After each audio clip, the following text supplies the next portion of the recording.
Teleamazonas presenta 24 horas con Milton Pérez y Diana León. Amigos, buenas noches, bienvenidos a 24 horas. La posible solución al impasse entre Ecuador y Colombia puede salir desde la Casa Blanca. Sí, el presidente Trump aceptó ser mediador. Esto salió luego de la reunión entre los presidentes estadounidense y el colombiano hoy en Washington. Hola, Diana. Hola, Milton, amigos, muy buenas noches. Y a propósito del conflicto comercial, hoy los transportistas pesados de Carchi y Nariño se tomaron el puente Rumichaca exigiendo una solución. Aquí empezamos. Tras la reunión entre Gustavo Petro y el presidente Donald Trump en la Casa Blanca, el mandatario colombiano anunció que solicitó a Trump mediar en la reciente crisis comercial con el Ecuador. Durante el encuentro, los mandatarios acordaron relanzar la relación bilateral y abordar temas clave como narcotráfico, energía y sanciones. Este martes se llevó a cabo un encuentro histórico en la Casa Blanca entre los presidentes de Colombia y Estados Unidos, Gustavo Petro y Donald Trump, con el objetivo de relanzar las relaciones bilaterales tras meses de tensiones diplomáticas. La reunión, que duró cerca de 2 horas, se realizó a puerta cerrada y sin acceso a la prensa, pero los mandatarios compartieron sus impresiones cuando el encuentro finalizó. En rueda de prensa desde Washington, Petro calificó el encuentro como positivo y destacó la importancia de abordar desafíos comunes, desde el narcotráfico hasta la energía. ¿Qué siento yo de lo que vi y de lo que sentí? Confusión alrededor de la realidad que acontece, por ejemplo, en problemas como el narcotráfico, como la energía. Líneas diferentes, indudablemente, de ver el problema. Algunas agresivas, otras más posiblemente construibles. Además, en una entrevista para Caracol Radio, reveló que pidió a Trump mediar en la reciente crisis comercial con Ecuador, luego de que ambos países se impusieran aranceles recíprocos del 30%. Y entonces le pedí al presidente Trump que me ayudara en ese aspecto, que ya que habíamos sido amigos, con Novoa volviéramos a ser amigos. O sea que... Y él dijo, bueno, voy a llamarlo. Dejó ahí un poco sus... Bueno, pero... Voy a llamarlo para tratar de que se reconstituya. O sea, podemos decir... una triple alianza contra el narcotráfico. El presidente Trump va a ser mediador en el arreglo entre Colombia y Ecuador, más o menos. Así es. Según Petro, Trump aceptó intervenir y contactar al presidente ecuatoriano Daniel Noboa para desescalar la guerra comercial, un gesto que podría marcar un cambio en la relación estratégica entre los 3 países. No éramos precisamente los mejores amigos, pero no me sentí ofendido porque nunca lo había conocido. No lo conocí en absoluto y nos llevamos muy bien y estamos trabajando en eso. También estamos trabajando en otros asuntos, incluidas las sanciones, y tuvimos una reunión muy buena. Me pareció una persona estupenda, fue muy amable, nos entendimos de maravilla. Además, Petro compartió en sus redes sociales 2 dedicatorias de Trump tras su reunión. La primera, un mensaje de "fue un gran honor", junto a una foto en la que salen ambos mandatarios. Y la segunda, una dedicatoria en el libro del republicano Trump, The Art of the Deal. El encuentro se produjo en un contexto de tensiones diplomáticas previas, incluyendo temas de migración, narcotráfico y sanciones internacionales. Con esta cita, ambos mandatarios buscan abrir un nuevo capítulo en la relación bilateral, mientras Petro confía en que la mediación de Trump contribuya a recomponer los lazos con Ecuador. Estefanía Vaca, Teleamazonas. Y la entrada en vigencia de aranceles del 30% entre Ecuador y Colombia elevó la tensión en la frontera norte. Los transportistas de carga pesada de Carchi y Nariño se tomaron el puente internacional Rumichaca para que se deroguen las medidas arancelarias. Pasadas las 10 de la mañana partieron las caravanas de forma simultánea desde Tulcán y Ipiales. ¡Con respeto y con unión! Luego de recorrer más de 11 kilómetros por la E35, arribaron al puente internacional Rumichaca y bloquearon con tractomulas los accesos al ducto internacional con su mensaje claro contra la guerra comercial. Notablemente se ha reducido en un 95% porque todas las mercaderías que han pasado únicamente eran porque estaban anticipadas. A la denominada Marcha por la Dignidad Fronteriza se sumó el sector productivo para rechazar el impacto directo en los costos logísticos y el comercio binacional que asume la tasa del 30% impuesta por Ecuador, mas no por Colombia, pues aún no se aplica. La situación del arancel que han hablado no está en vigencia, entonces las mercaderías ecuatorianas que pasan a Colombia todavía no tienen ningún efecto. Con un abrazo se reunieron los diferentes sectores vinculados a la cadena logística comercial para presionar un diálogo entre Daniel Noboa y Gustavo Petro y pongan fin a la guerra comercial. Que va no solamente a afectar a esta frontera, no solamente a afectar a la cadena logística, sino al pueblo y al interior del país. Que se pueda mantener ese negocio comercial, esa hermandad, esa buena relación entre los dos países. A decir del sector empresarial, el impacto de los gravámenes afectará severamente el intercambio bilateral debido a que las exportaciones podrían reducirse en un 80% a raíz de la nueva política comercial. Somos 300 empleos directos, 600 indirectos, más de 3.000 familias que dependen del comercio exterior. La protesta culminó pasada la 1 de la tarde, pero anunciaron medidas más radicales en caso de no tener respuesta favorable a sus pedidos. En Rumichaca, Jairo Jacome Ortega, Teleamazonas.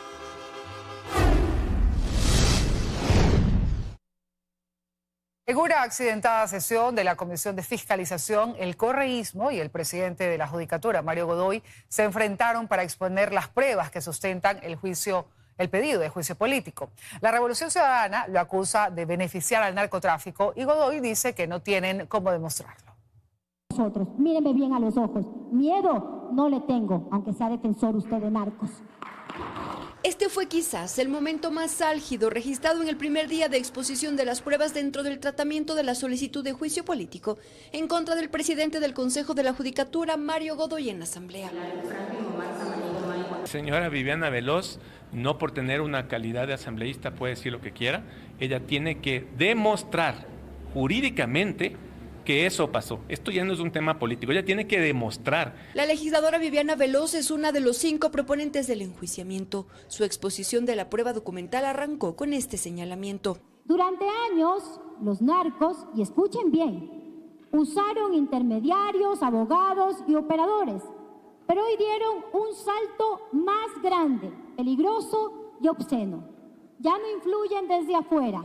Ahora se sentaron a dirigir el Consejo de la Judicatura y ese asiento tiene un nombre y un rostro: Mario Godoy. No hay ni una sola prueba que llegue a eso. Lo que han hecho hoy es demostrar conjeturas amparándose en ¿qué? En hechos noticiosos. No tienen pruebas documentales sólidas. En esta jornada solo la Revolución Ciudadana pudo exponer sus pruebas. La más relevante, un audio en el que, según Franklin Samaniego, probaría que la supuesta sentencia redactada de la que habló en su momento la jueza Nubia Vera para perjudicar a la ex vicepresidenta Verónica Abad sí existió, cuya presión se habría ejercido desde la Judicatura. Que este exfuncionario sería el autor de la sentencia que el presidente del Consejo de la Judicatura entregó en un pendrive a la jueza Nubia Vera. Existe un riesgo el día de hoy de que ese audio posiblemente no tenga un consentimiento de la persona que existe ahí, una voz femenina, y sobre la base de eso, si es que hay una investigación en curso, eso deberá respetarse. En la sesión, el titular de la Judicatura pidió que se le permita actuar mediante su abogado Stalin Raza y que la sesión se suspenda, pues no contaba con toda la prueba documental anunciada para poder defenderse, hecho que encendió los ánimos. Sin embargo, el presidente de la comisión dio paso a los 2 pedidos y se suspendió la sesión. En Quito, Karen Aro, Teleamazonas. El concurso para elegir al nuevo fiscal general sigue adelante pese a los cuestionamientos. La Comisión Ciudadana de Selección genera dudas sobre la legitimidad del proceso. El concurso quizá más importante de todos los pendientes está en manos de una comisión ciudadana de selección que se ha llenado de cuestionamientos desde su origen. Perfiles con bajas calificaciones, poca o nula experiencia en la rama del derecho y cercanía directa con la política.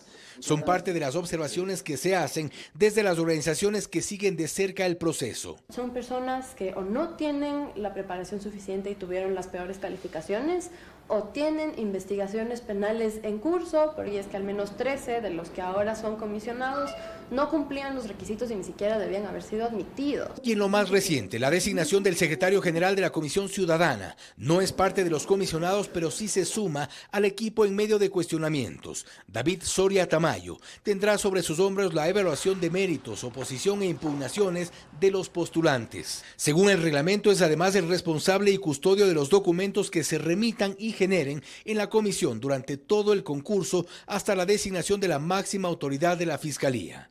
No obstante, según registros del sistema judicial, Soria tiene 2 denuncias por falsificación de documentos y fraude procesal, justamente en el contexto de un concurso anterior, el de defensor público.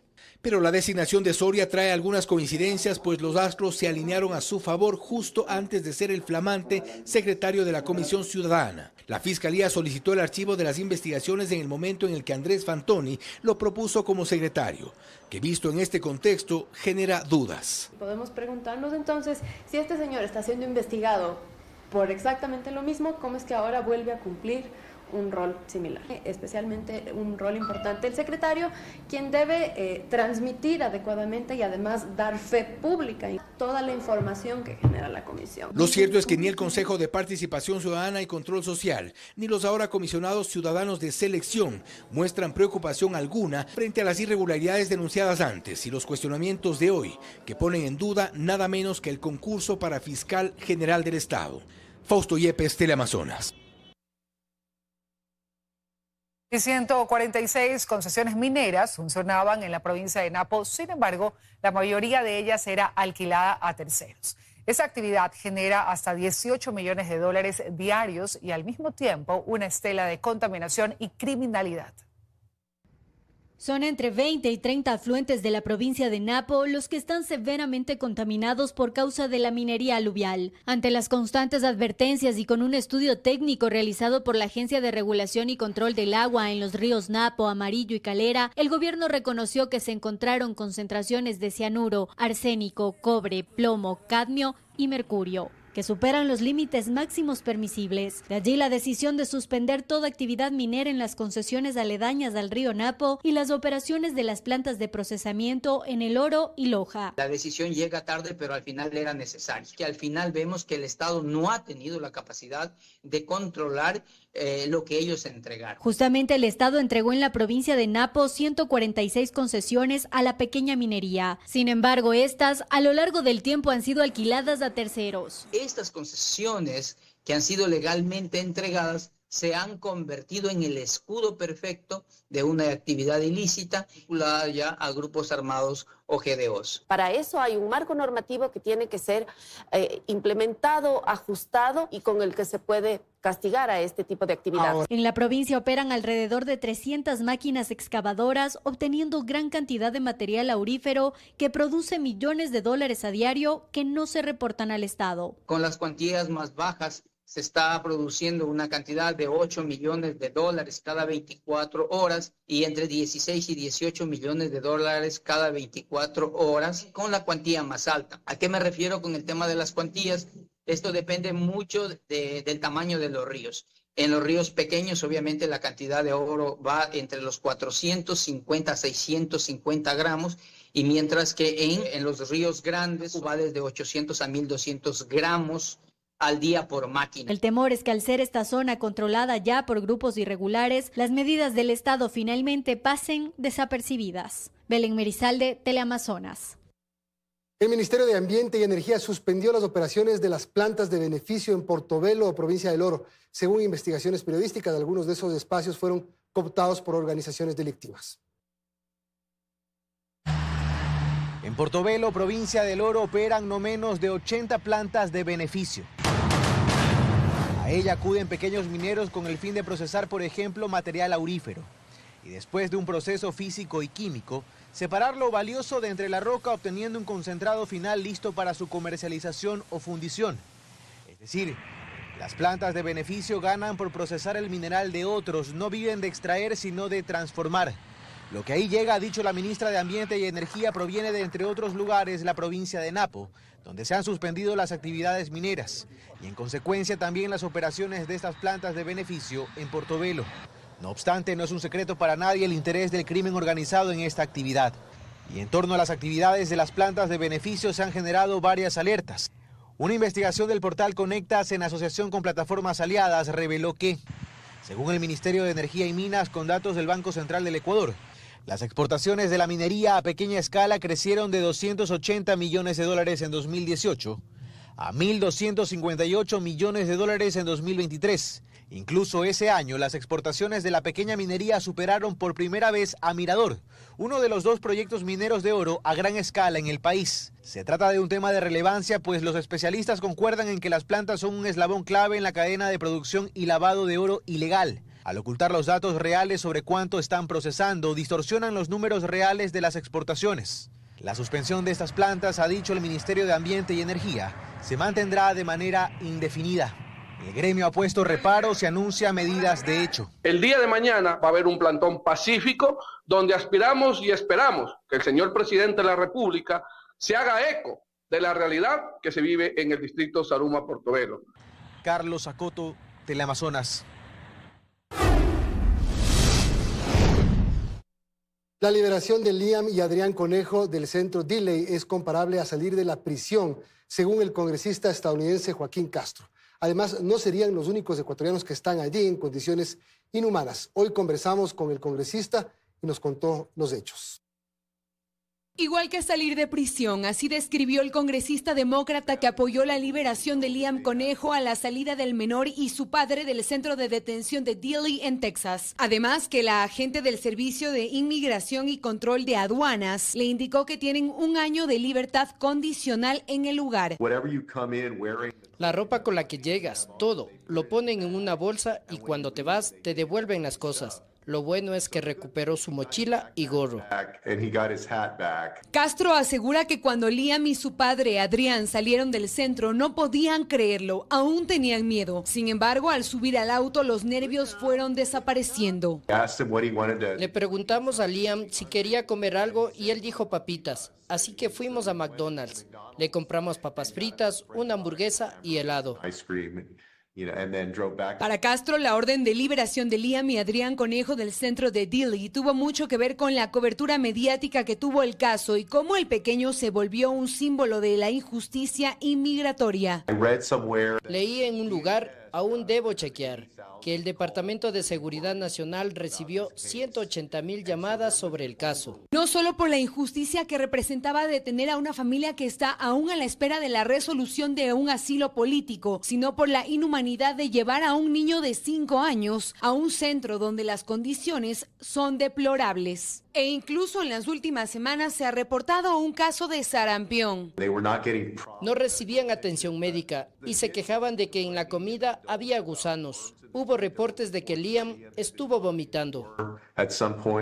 Pero Castro señala que no eran los únicos ecuatorianos en el centro de Dilley y que hay cientos de compatriotas allí. Si hay familias ecuatorianas que tienen familiares detenidos, nos gustaría ser de ayuda.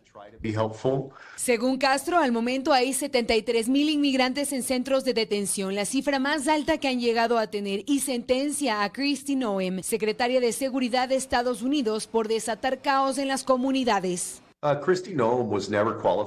Kristi Noem nunca estuvo calificada. Ha hecho un trabajo desastroso. Debería renunciar, ser despedida o destituida. Y yo apoyo hacerlo. Castro aseguró que pronto retomará contacto con la familia Conejo y que por ahora están en un momento de privacidad luego de su reencuentro público. María Gracia Chacón, Teleamazonas.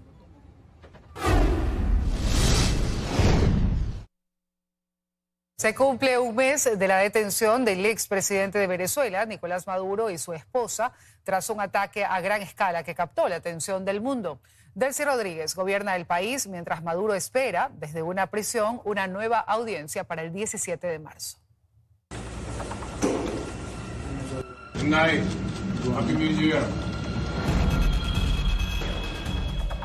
Así fue como llegó el expresidente de Venezuela, Nicolás Maduro, al centro de detención de Brooklyn, en Estados Unidos, tras ser detenido hace un mes en un mega operativo. Eran las 2 de la mañana del 3 de enero cuando bombardeos simultáneos despertaron a los habitantes del centro de Caracas en Venezuela. Estados Unidos ejecutaba la Operación Resolución Absoluta, calificada como un ataque a gran escala para capturar al expresidente Nicolás Maduro y a su esposa Cilia Flores por conspiración para cometer narcoterrorismo y delitos relacionados con narcotráfico y posesión de armas. Detonaciones que duraron más de una hora. Desde agosto de 2025, agentes de la CIA habían penetrado el círculo más íntimo del dictador para conocer a detalle sus movimientos diarios. 150 aeronaves entre drones, helicópteros, aviones caza y de inteligencia rodearon instalaciones estratégicas, entre ellas el fuerte militar Tiuna, en donde permanecían Maduro y Flores sin saber que iban por ellos. Minutos después, esta imagen dio la vuelta al mundo, confirmando así el objetivo final, la captura de Maduro y el final de más de una década en el poder. Su casa tenía puertas de acero y un espacio seguro con acero sólido por todas partes. Intentó entrar, pero lo atropellaron tan rápido que no logró. Estábamos preparados con sopletes enormes para atravesar el acero, pero no los necesitábamos.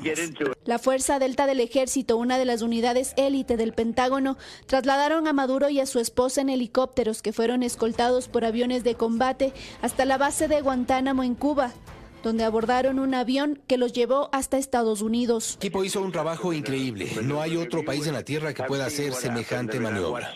Tras la detención, Delcy Rodríguez asumió como presidenta interina, respaldada por las Fuerzas Armadas y denuncias de sectores políticos.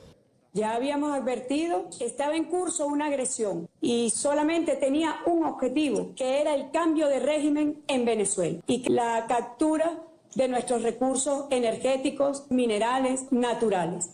Hoy, Nicolás Maduro y su esposa Cilia Flores permanecen en sus celdas del Centro de Detención Metropolitano de Brooklyn, en Nueva York, tras declararse inocentes de los delitos de narcotráfico y corrupción que les imputa la justicia estadounidense mientras esperan una nueva audiencia judicial prevista para el 17 de marzo. Mientras tanto, Venezuela está al mando de Delcy Rodríguez, quien bajo presión de Estados Unidos cumple con cambios exigidos por el presidente Donald Trump. Hasta el momento, al menos 600 personas han sido excarceladas, entre opositores, líderes sindicales, activistas y periodistas. Además, Trump anunció que Caracas aceptó entregarle hasta 50 millones de barriles de petróleo para venderlos a precios de mercado. María Fernanda Utreras, Teleamazonas.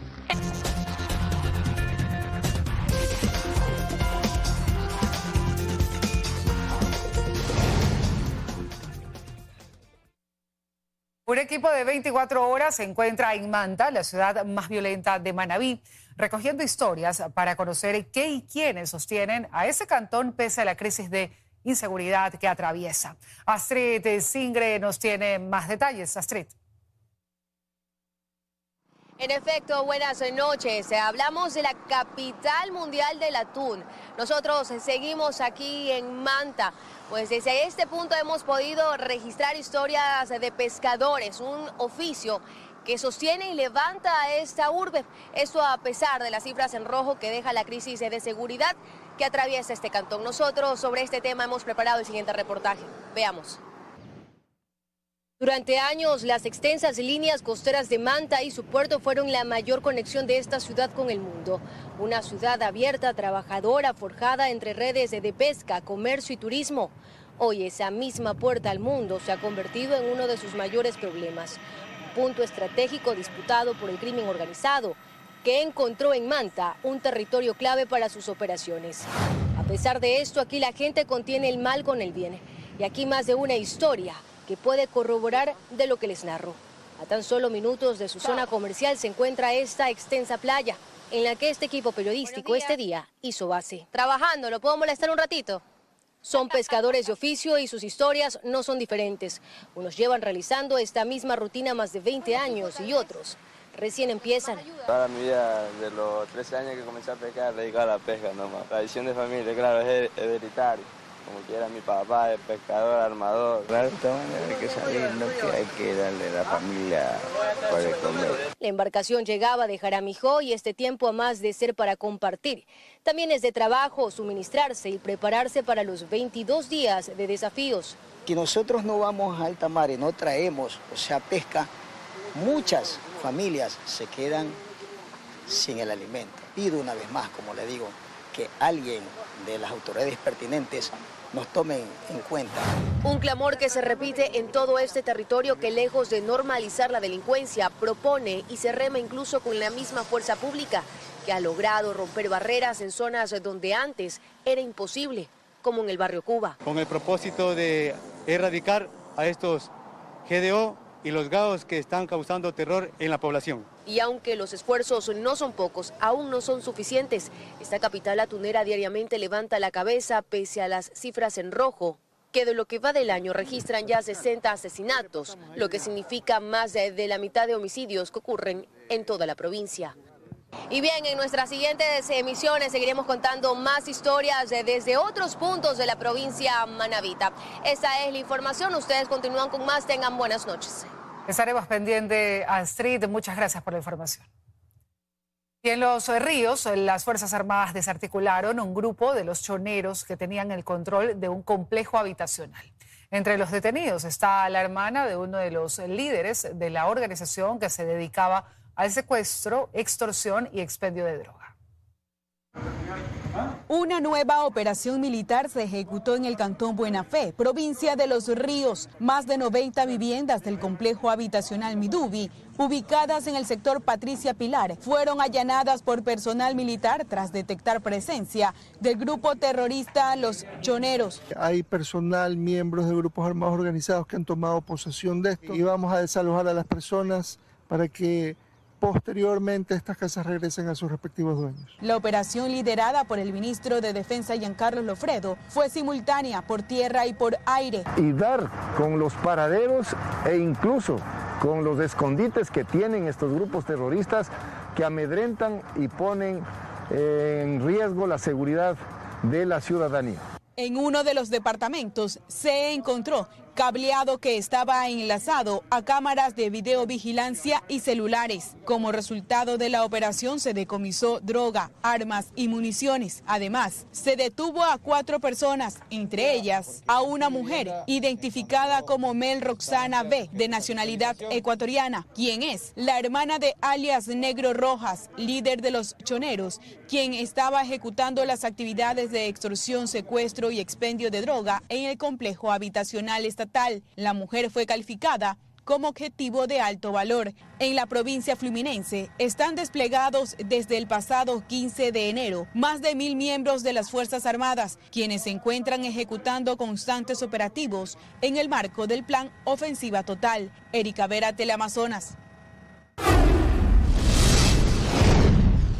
El sector automotriz menciona que la suspensión de los servicios de la Agencia Nacional de Tránsito no les permite vender ni entregar autos, mientras la investigación del caso Jaque revela nexos con grupos de delincuencia organizada.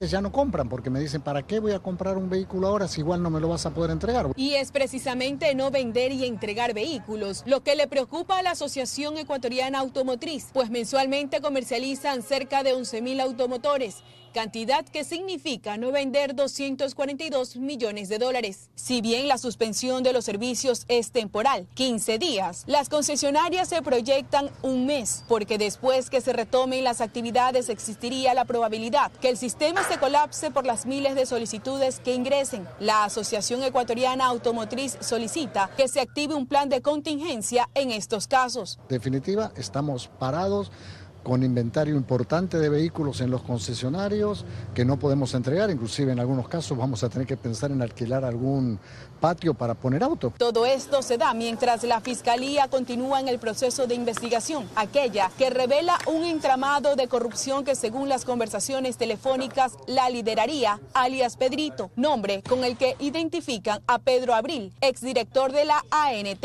En una de las extracciones telefónicas se observa la consulta que se realiza por placas. Se le iría a entregar un cariñito El exdirector de la ANT no solo consta en las conversaciones, sino alias Jime, refiriéndose a la jefa de la Oficina de Atención de Usuarios de la ANT, quien aparentemente coordinaba las cuentas de cobro, gestionaba trámites y direccionaba los mismos. Otro personaje que aparece es alias Rojo, quien en las conversaciones menciona: Sistemas no quiso hacer licencia. Pueden ser choneros. Y es exactamente el grupo de delincuencia organizada que operaría en la Agencia Nacional de Tránsito, según el ministro del Interior, John Reinberg, quien en su momento también reveló que los Chone Killers tenían el control de la Agencia de Tránsito de Durán. Y en Manta, los choneros, principalmente familiares de alias Fito.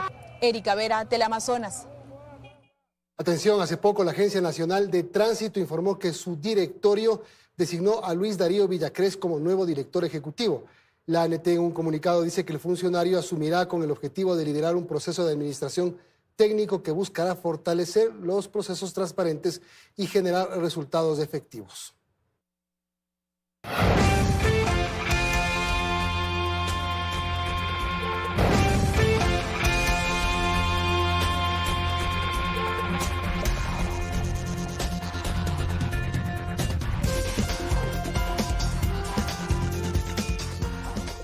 El presidente de la República, Daniel Noboa, participó en la Cumbre Mundial de Gobiernos 2026 en Dubái.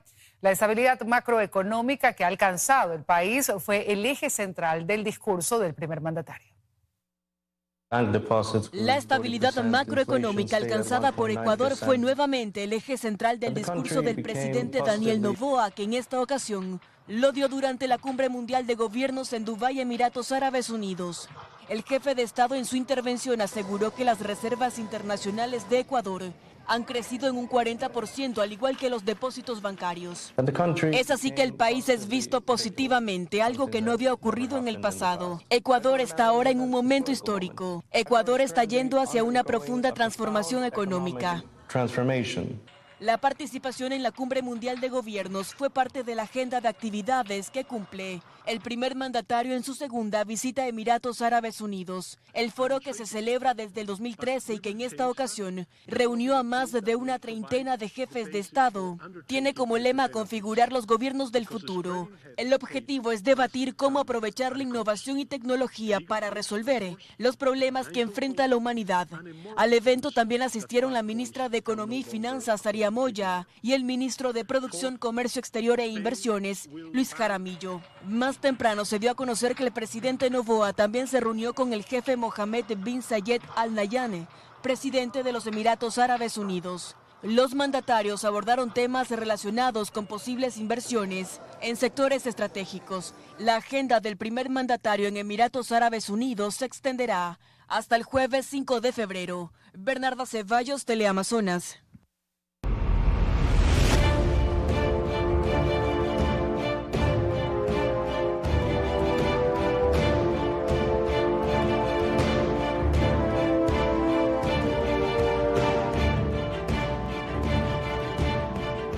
Por segundo día consecutivo, al menos un centenar de personas hizo fila para conseguir un turno en el Hospital Carlos Andrade Marín en Quito. La situación, según los pacientes, se repite también en otros hospitales del IES.